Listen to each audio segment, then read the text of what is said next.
know, it has been usual for us to have a post-budget press conference, but Friday, which was the day after the budget, was also nomination day, and so we were all occupied elsewhere. So we are here this morning really to highlight some of the issues that we have raised during the budget debate and to take your questions on any matter raised in the debate. The first point I'd make, against the background that the budget, every budget, is the clearest way of understanding a government's intentions because it speaks directly to the allocation of resources, is that this budget that was presented is reflective of the trickle-down approach of the Holness administration to the development issues in the country. Simply put, the model of development that they appear to be attached to makes no deliberate assault on the structures of inequality in the country, and indeed the budget itself deepens the inequality by its failure to address the basic inequalities in the country and the structures that continue to perpetuate this inequality. The trickle-down theory essentially says if you take care of investors, particularly big investors, then the benefits that accrue from greater production will eventually be shared in some degree with the majority of the people. This clearly has not been the case. Growth has been stifled and anemic. In fact, the projection for growth next year is less than it is this year. The fact is that education, which is one of the areas where inequality is most manifest because we have a veritable apartheid system in education. A small set of schools performing at high levels and a large number of schools performing at substandard levels. Yet in this budget, education has received no real increase in the budget. When you take account of inflation, the education budget is flat. So it is not addressing that issue either. We see it also and the point was made very eloquently by the Shadow Minister of Finance and Planning. We see it also in the way the additional resources in the tax give back have been allocated. The pensioners, the ordinary consumers, the public sector workers, in fact, bore the brunt of the adjustment, relatively speaking. Proportionate to their ability, they bore the brunt of the adjustment to readjust the Jamaican economy in 2013 and all the way through to now. The public sector workers had 5 straight years of wage freeze, effectively. The pensioners, who had very constrained incomes, had to give up their interest earnings on their investments in order to help the Jamaican economy recover. And yet now, when there is some greater fiscal space available to the country, these groups are not getting any direct benefit. And so I want to repeat the call that we made to the Prime Minister in the Parliament during the debate, that it is not too late to adjust the tax package and to give something to the consumers, the pensioners, the public sector workers, the majority of average Jamaicans, to ensure that they too can get some benefit, and also we say it makes good economic sense because it would help drive production, because consumption, which is now constrained, is a big, if you expand it, you will get a big increase in the productive activity in agriculture, in manufacturing, and elsewhere. It's not too late to make that adjustment, and we suggest reduce the GCT.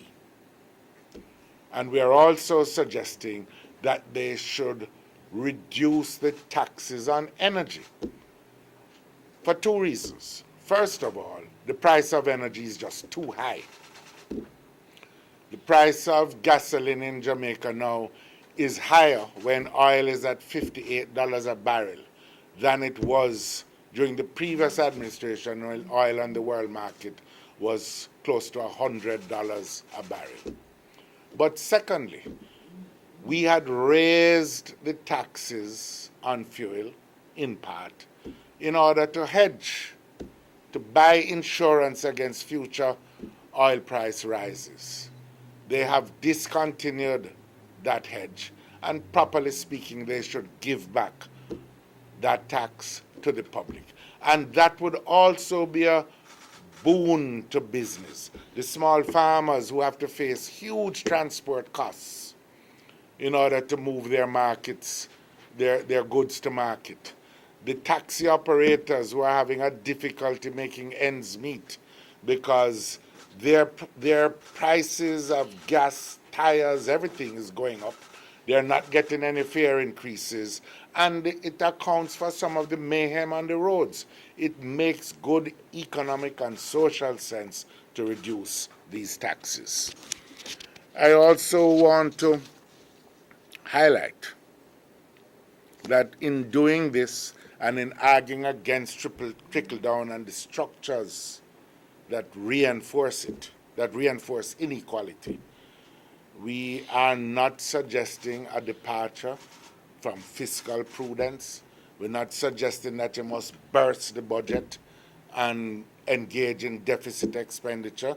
What we are saying is that Jamaica is too unequal a society and that we need to redress the imbalance, and that you don't have to wait till way down the road to do it. You can start to do it now, because you are out of the worst part of the economic crisis which the country had to bear.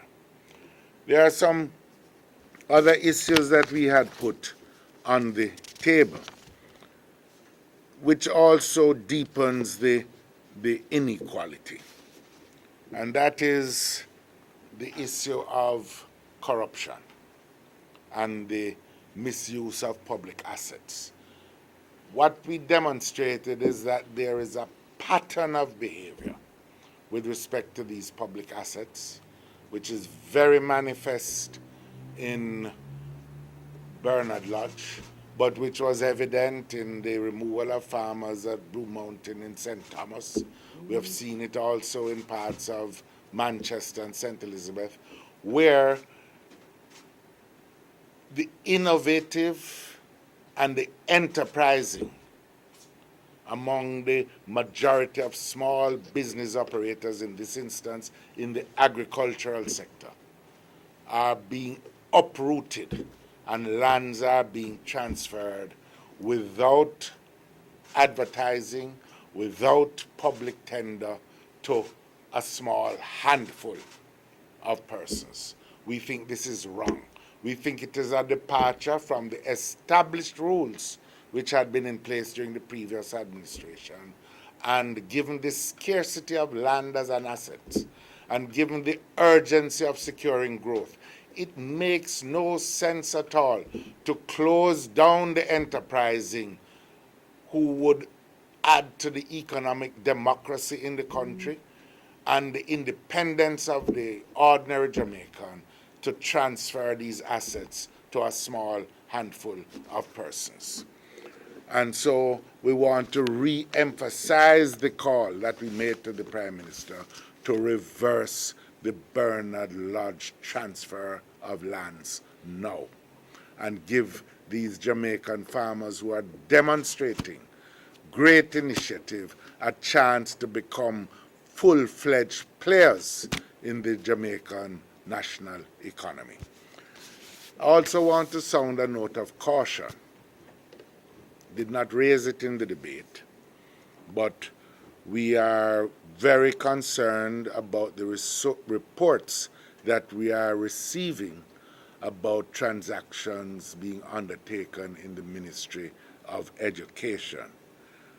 We have information regarding the same set of issues of cronyism, nepotism, and corruption, which were manifest spectacularly in the Petrojam scandal, being also present in the Ministry of Education, involving specifically the Caribbean Maritime University, and how funds from the Heart Trust sent to the Ministry for the Career Advancement Program and the TVET Rationalization Program are being utilized.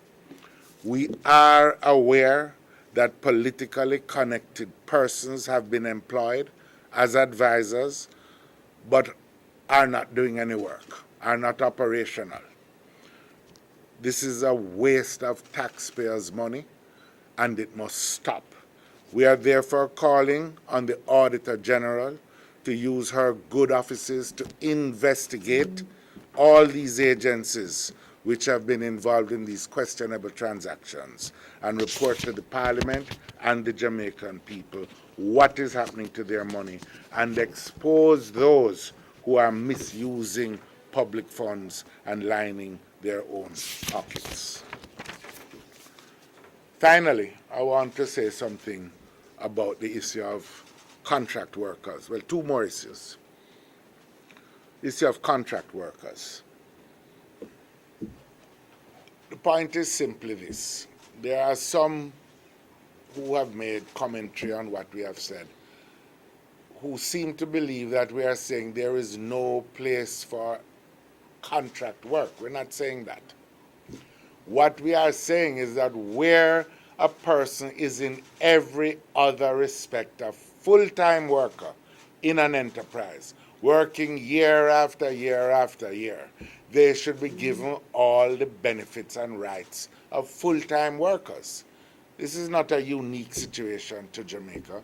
In fact, recently, the British Parliament passed legislation requiring companies to treat persons who are full-time employees as full-time employees and to give them the benefits that are available. This phenomenon of the spread of contract work into mainstream employment, in fact, does rob the workers of benefits that have been won by the trade union movement over the years. Rights such as rights to sick leave, rights to vacation leave, pension rights, and the like. So that is the issue that we have. To be fair also, there are some employers who operate better than others. But there needs to be a legislative guarantee that prevents the exploitation of the Jamaican worker in this way. And I think also, in order to recognize all the factors that are involved, we are calling upon the government to immediately have the Parliament consider the report of the Labour Market Reform Commission that had been established, I believe, in 2014, and which has reported over 2 years now, and which, in fact, I expect would have addressed some of these issues. Parliament needs to consider it, and a satisfactory resolution found. It is not adequate to have people working year after year after year, close to minimum wage, and then add to that the inability to get the benefits that other full-time workers get as a matter of course. Finally, the matter of citizen security. And we just make 2 points. After more than a year, there can be no justification, really, in the face of the crime wave for the government not utilizing the zone of special operations legislation in a wider number of areas than just the 2 areas in Mount Salem and Denham Town. To utilize those would give, in fact, the security forces the opportunity to operate a joint command. It would enhance their capacity to detain persons suspected of belonging to gangs or anything else, save and except that they would have to carry these persons before a lay magistrate or the judicial system in some shape or form and say why they have detained them. If they want to enhance the powers of the Jamaica Defense Force, they can do so by amending the Defense Act, Section 9, I believe it is, and give greater powers to the Jamaica Defense Force. It is wrong for them not to act with dispatch, with urgency in the face of what is happening. And we are also saying that they need to return the security force deployments in St. James in particular to the levels that they were before the state of emergency expired. The deployments are now carrying fewer service people than they were before, both on the JDF side and on the JCF side, and we stand by that information. All told, it needs to be understood that we remain firmly committed to having adequate security provided for the country. We had warned when the budgetary provisions for the Ministry of Security were being cut to the bone that it was going to result in a crisis. We had warned when the used cars were being ordered that it was going to leave the JCF men and women exposed. Our words have proven to be correct. We also want to say now and say again that it is necessary to build a national consensus and not to have political or other social division on this issue. That's why we asked the government, when we agreed to meet with them, we asked at the same time, as a condition of that meeting, in fact, that they set a date for a meeting with the wider community of stakeholders in the country. To date, the government seems unwilling to have that meeting, and we want to call again for that meeting to take place because it would allow us to share many things, our ideas. The government could share ideas on its legislative amendments. We could also share ideas on that. We could get ideas from the PSOJ, which has a security committee. We could get ideas from the trade unions who have similar views and from all the others. But most of all, we could develop a sense of unity in the country about how to proceed, a sense of consensus about how to proceed. We remain, and in fact have met, we remain willing and we have met with the government. The Shadow Minister of Justice has met with the Attorney General. Both teams have shared views on possible legislative amendments, and we are prepared to go forward on this issue. But we think that the matter needs to be dealt with urgently and not just have the Minister of National Security or anybody else trying to score political points on the matter. Jamaicans are paying too great a price for that approach to be taken. Thank you very much. Don't know you want to add, Mark or Donna? Well, on the last point, just to say that the zones of special operations legislation comprises enhanced security measures, which have been blessed by Parliament. When they brought it to Parliament, we scrutinized it. We suggested some changes to make it more balanced and more constitutional, and we endorsed its passage.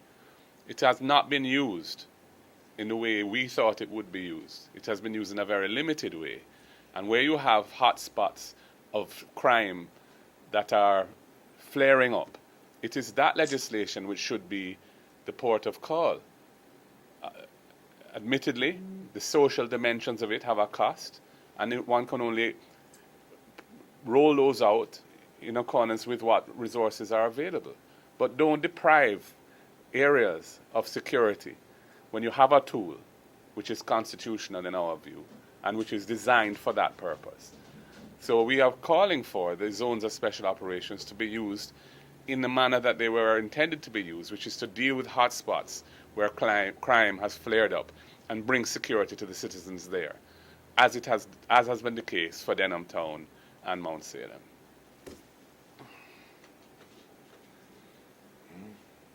Well, I want to just use the opportunity to commend the security forces in St. James for the operations in the last few days.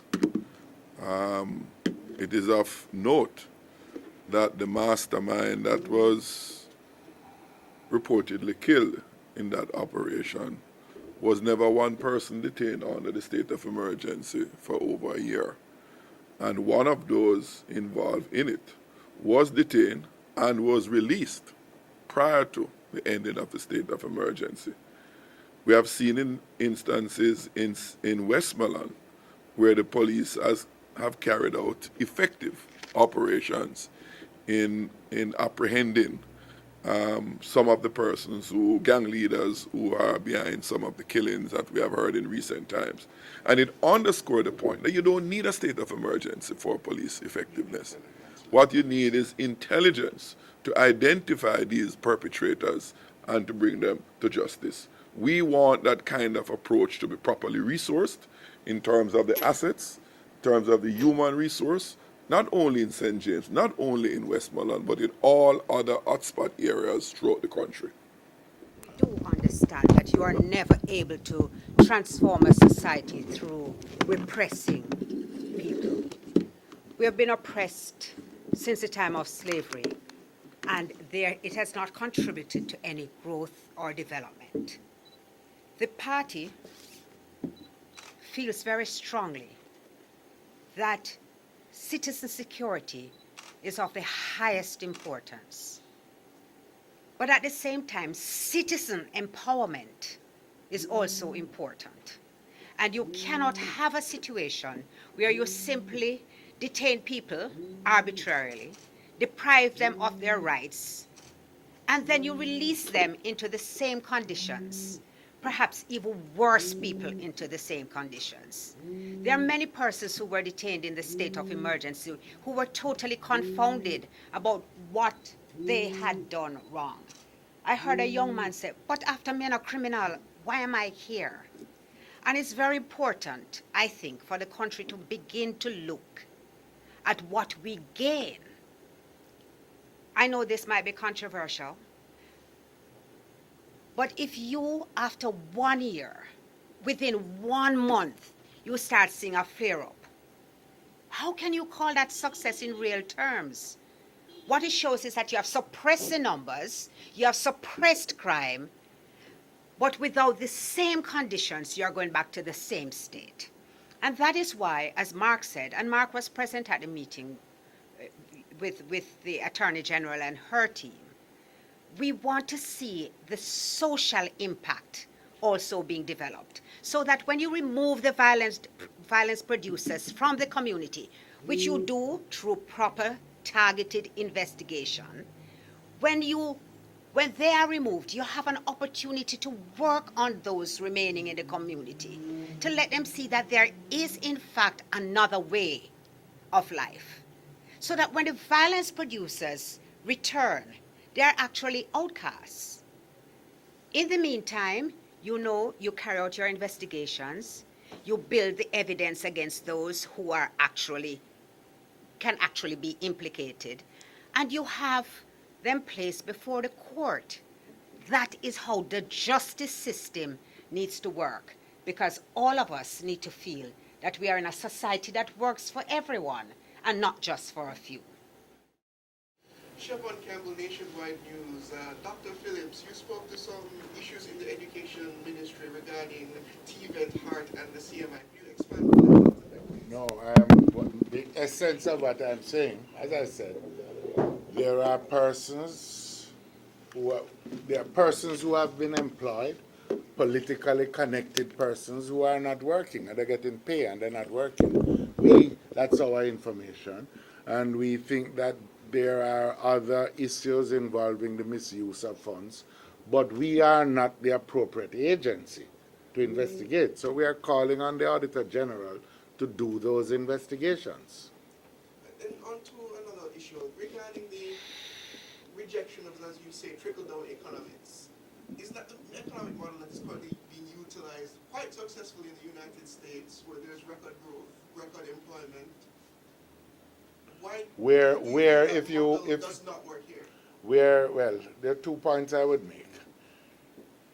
First of all, without going into the history of the United States, you will have noticed that in the United States, particularly if you followed closely the November elections, that the issue of inequality is looming very large in the political and social debates in the United States as well. So your estimate of the success of it may be different from the estimate of many in the United States in those communities. But since the United States is not my primary concern here, I would also point to the fact that we have a very different history. And the degree of social inequality that we have inherited is far beyond anything that exists in the United States. We have a country, for example, which is not the case in the United States, where more than a half of the children attending in our school system, attending school, are able to do so only because of state support through PATH. That's not a desirable thing in any country.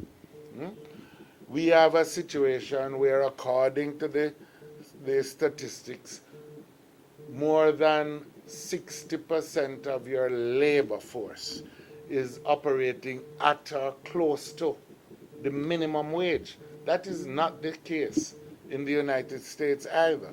We have vast inequalities of land which were rooted in our history as a plantation society, where the United States, in fact, in their history, they had a large open frontier where a solid middle class was able to grow simply by access to land. Now, what we are saying is that we must address our own history and not simply ape economic models tried anywhere else. We know our history, and that history has condemned too many of our people, indeed the majority of our people, to subsist on the margins of the economy and society. Yeah, and I would just add, if you're going to look at a model of development in the first world, in the developed world, yes, the United States is a developed country. And to compare them to Jamaica as an economic model, really, I'm not sure is appropriate, because they have over a century or more of economic development, which we have not yet had. And if you were to look at other parts of the Western world, the models of development that have been followed have not really embraced trickle-down economics. From Canada to Scandinavia, and some of the most successful societies in terms of, if you look at happiness, if you look at wealth distribution, if you look at social amenities provided, societies where there has been a more proactive role in managing aspects of the state to ensure greater equality.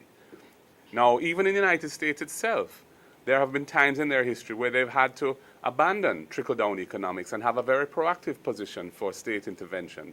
The New Deal, for example, in the 1930s going into the 1940s, when FDR Franklin Delano Roosevelt was president. Embrace policies where public resources had to be employed to address some of the deficiencies of the trickle-down model. So I don't think you can use the United States as a fair comparator to where we are in Jamaica. We are a post-colonial society where we have not seen adequate growth for a long period of time, where we have a very skewed income distribution in the country, and where there are structures in place which are perpetuating poverty in terms of land ownership and in terms of the education system and other things. And we need to address those proactively. We can't just wait on wealth to be created at the high level and see whether or not it trickles down to benefit the majority. We need a more proactive policy to address those inequalities so that everybody has a fair chance of making it in life. Yes, sir. I'm wondering if you can share some more details of your proposal to remove the need for guarantor from student loans. I mean, it's one of the questions that people have been asking. If you can, as much as you can, some more details on how it would work out, what it would look like. Well, the issue is, first of all, we are not suggesting that risk assessments must not be taken by the Student Loan Bureau, like any business, but risk can be insured. Many businesses insure risk, and the government can insure good risk if you have, especially given the repayment record that we had when we were administering the Student Loan Bureau.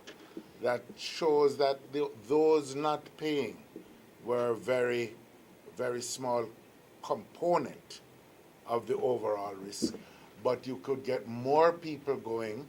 You could insure the risk and allow for the solvency of the institution to remain. Also, bear in mind that there would be a lessened risk of default with some of the other, by each individual borrower, by some of the other changes that we are suggesting, such as having your repayment schedule linked to your actual earning. Because if you ask a person to choose between repayment and starvation, they are likely to choose not to starve.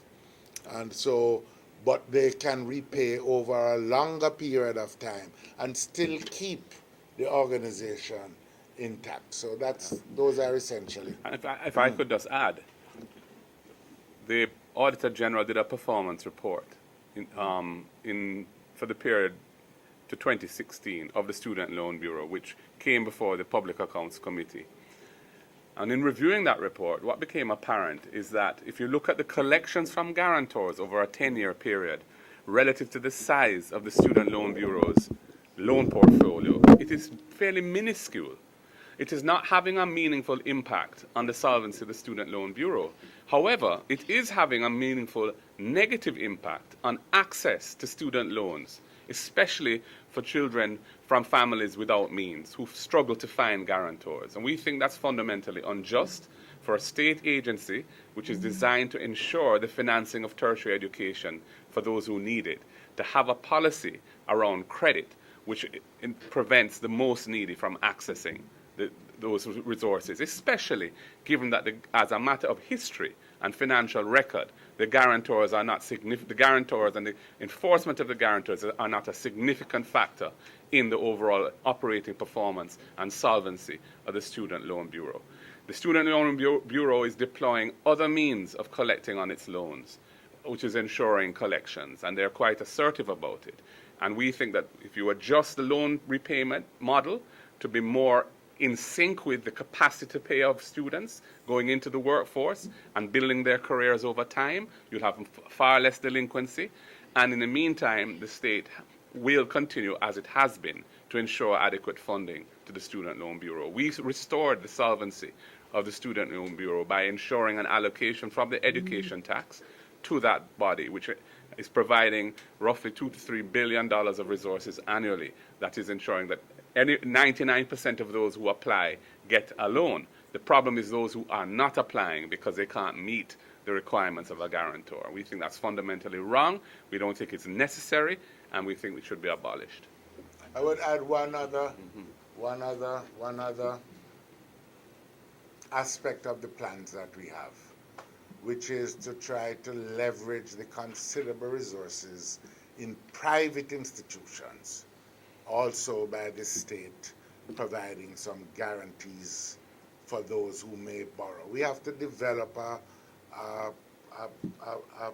new mindset in the country where financial institutions recognize the huge benefit that will derive in the medium and long term from lending for education. Their concern is risk, and what we need to do, both for the student loan and for those who may be able to go to private institutions, that we make some provision to minimize the risk for educational loans. And just permit me to ask one other question. Your proposal to do away with contract work, as it is, the constant renewal of the year-to-year renewal of auto. No, that's what I was, well, let me hear your question, but I was just trying to emphasize, we're not trying to do away with contract work. I appreciate it. What we're trying to do away with is the misdesignation of full-time work as contract work. All right, good. But I wanted to find out if you're not, there is a suggestion that it could lead to people being moved out of the workforce. The fact that, companies might figure, well, since we can't afford to, let's move them out of the workforce. How do you respond to Well, let me tell you this. First of all, we think that if we undertook proper reforms to the labor market, that would not occur. Right? But you're presenting the worker in the circumstance that you described with a terrible dilemma.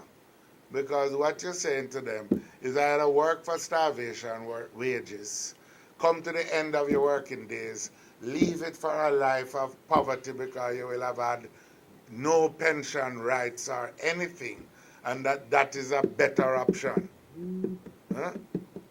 than they could do otherwise. That's no solution at all to their plight. That a lot of people have accepted it. I mean, thousands. Because we are presenting them with no option at all. And what we are saying is that the state has a responsibility to define the rules of play on the playing field.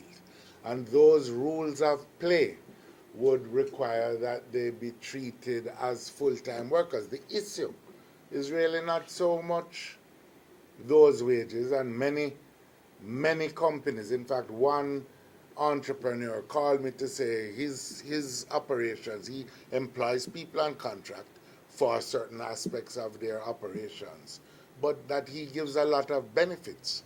The truth is, it is a lot of the outdated rules involving how you need to reconfigure redundancy laws and other things to replace it possibly with unemployment insurance that reduces some of the burdens to employers. And so we are suggesting that alongside the legislative changes, they need to bring forward the Labor Market Reform Commission, which we had established, but which was national. In other words, the employers were members of it, the trade unions were part of it.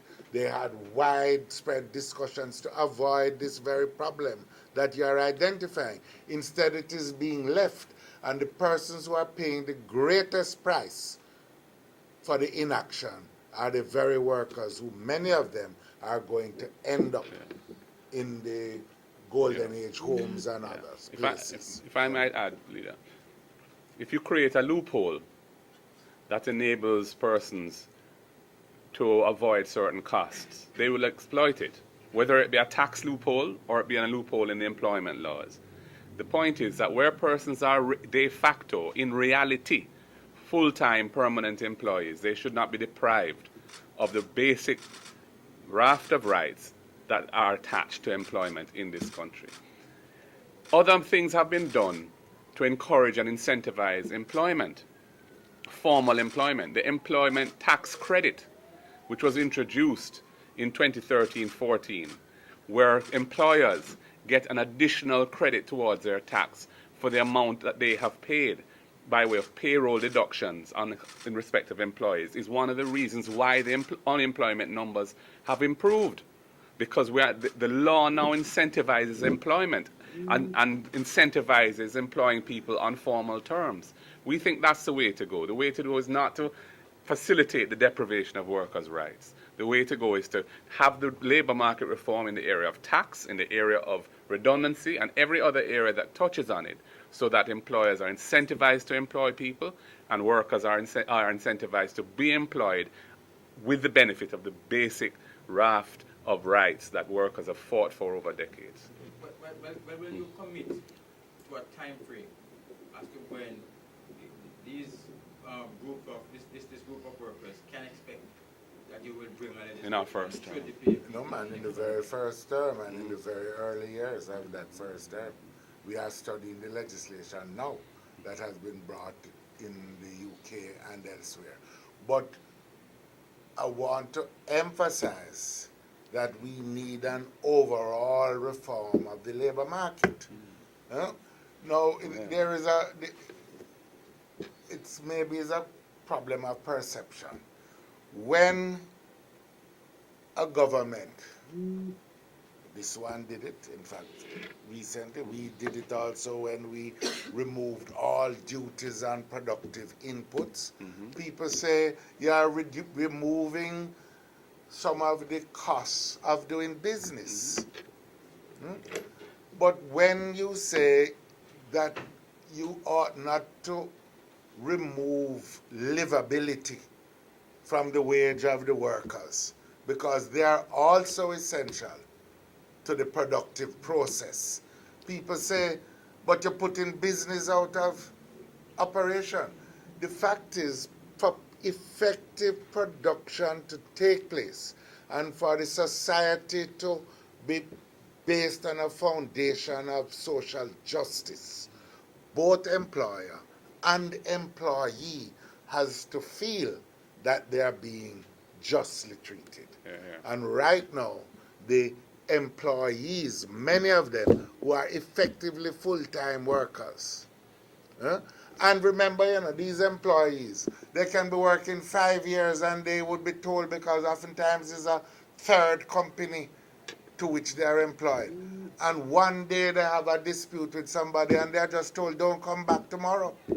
No recourse. No, right. Can't be right. Okay, just to expand on the question regarding the labor market reform, would you then agree that as part of that labor market reform, changes at the IDT, which is considered biased in the favor of the employees, would be required as well? What I want to say, I don't have any basis for sharing your view about bias. What I can say is that the legislative framework that governs our employment practices and labor laws was set in place by and large some 40 odd years ago, and that we need to review the framework, the legislative framework. That is why the Labor Market Reform Commission was established. It has reported for more than 2 years. It is being treated, it would appear, as a low priority. We think it ought not to be a low priority. It ought to be a high priority, because in the meantime, people are suffering.